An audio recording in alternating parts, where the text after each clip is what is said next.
Hey, thanks for checking out my channel. I'm Tom Neiman, and today on Paint and Draw with Tom, I'm going to spotlight some key concepts, two key concepts to be specific, within this wonderful time-tested classic book from John F. Carlson called Carlson's Guide to Landscape Painting. Today we're going to just go a little bit deeper into how he describes angles and consequent values, and also aerial perspective. These are two concepts that you'll see come up in a lot of different landscape painting books, whether it be plein air focused or otherwise.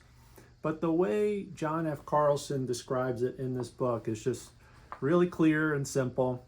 And I'm going to try and kind of take you through that, thinking that not only when I go through these does it help me learn these concepts more deeply and thoroughly, but if it helps you the way it helped me, it might help you. You might see some gains in your ability to see a landscape scene better, edit what it is that you include and exclude from your painting, and in addition to that, simplify your entire painting and build much greater depth, the illusion of much greater depth in your paintings.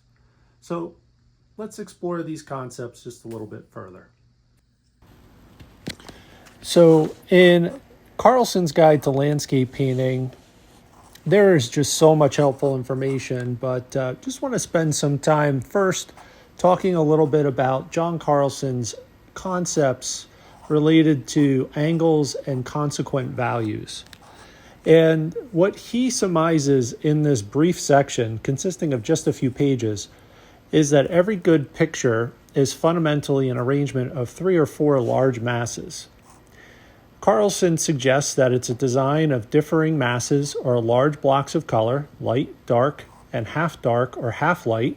He's making reference to the tonal qualities there. And any detail or embellishment placed within the big masses is so subordinated that it in no way disturbs these masses. Study reproductions of Giotto, and you will note this simplicity. So here is how he frames this up. He actually includes his version of this diagram on page 33 of the version of his book that I have. And it's intended to illustrate the environment that a landscape painter will find themselves in generic terms, visually.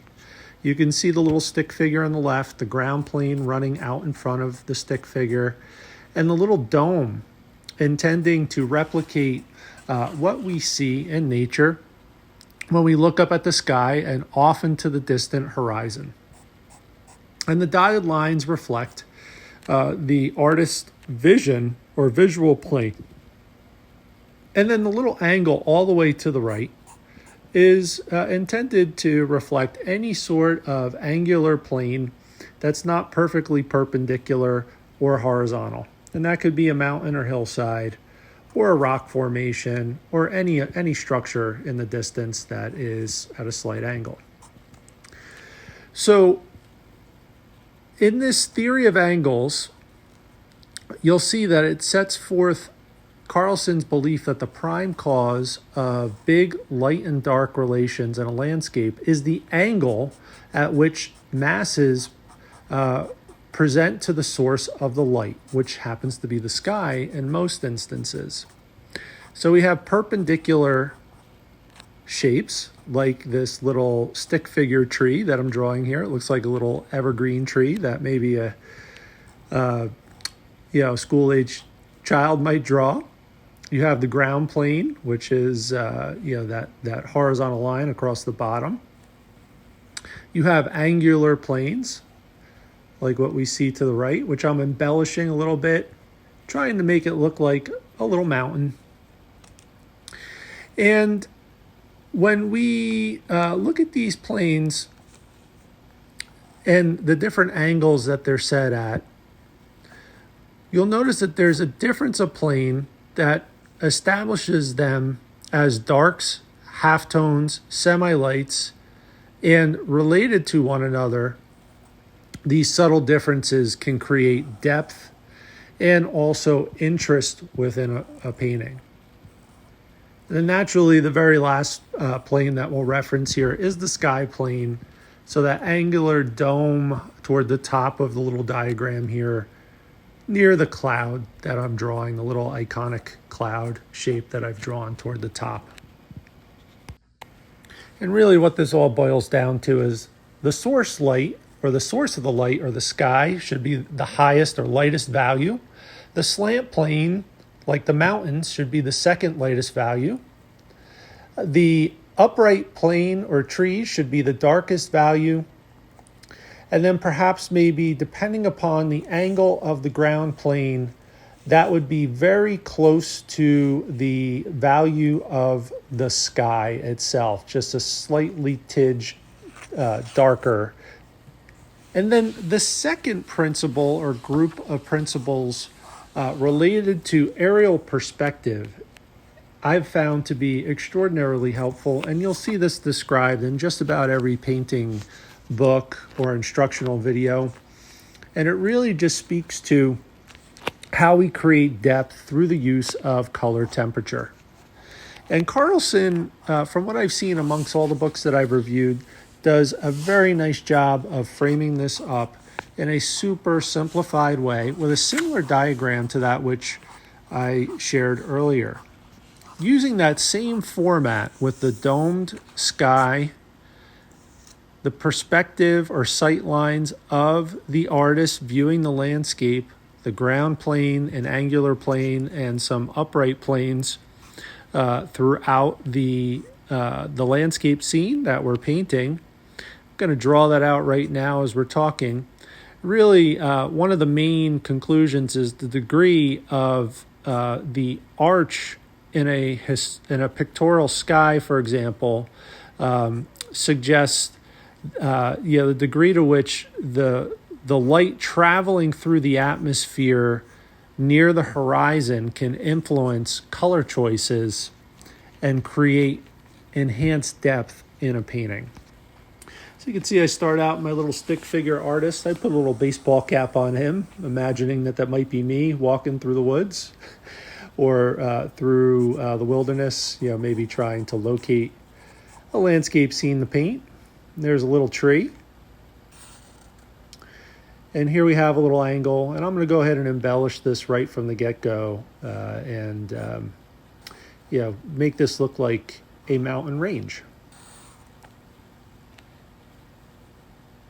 And then we're going to draw the little arch or dome,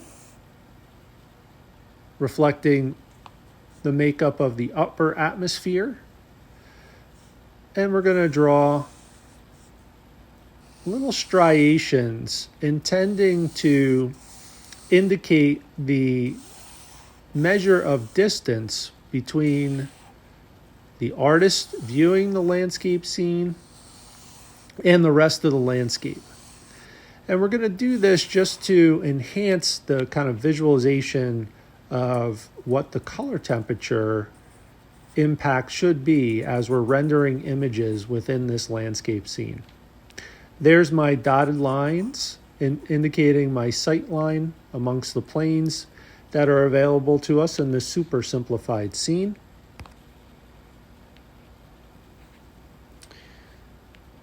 And really what's important to note here is that generally, the general color theme that you will see in your general observations is those things that are further away from the artist will be cooler in their color temperature, meaning that they'll have more blue, purple, lighter green, or bluish green tints to them. And they'll also be much less saturated, so less intense color, more white, more gray. And then in addition to that, those items that are closer to the artist will be warmer and quite often much more saturated or higher color intensity. And these are general principles that we can use as artists when we're out in the world trying to capture a scene that's captured our minds and our hearts. which often requires us to simplify, really work hard to simplify, because we just simply cannot capture all the details that actually occur in nature. So Carlson's Guide to Landscape Painting gives us some tools to help do that. And among those are the two that I shared with you today. Within each of these sections within Carlson's Guide to Landscape Painting, there's some more information that I excluded from this quick synopsis, including his discussion about color gradations in the sky. But for now, remember, angles and values and also aerial perspective are summarized within Carlson's Guide to Landscape Painting in a super easy to use way. If you enjoyed this video, please like, subscribe, and share. And don't forget to hit that little bell icon to get alerts when we post new videos like this one. And for more information on me, check out my website. Take care.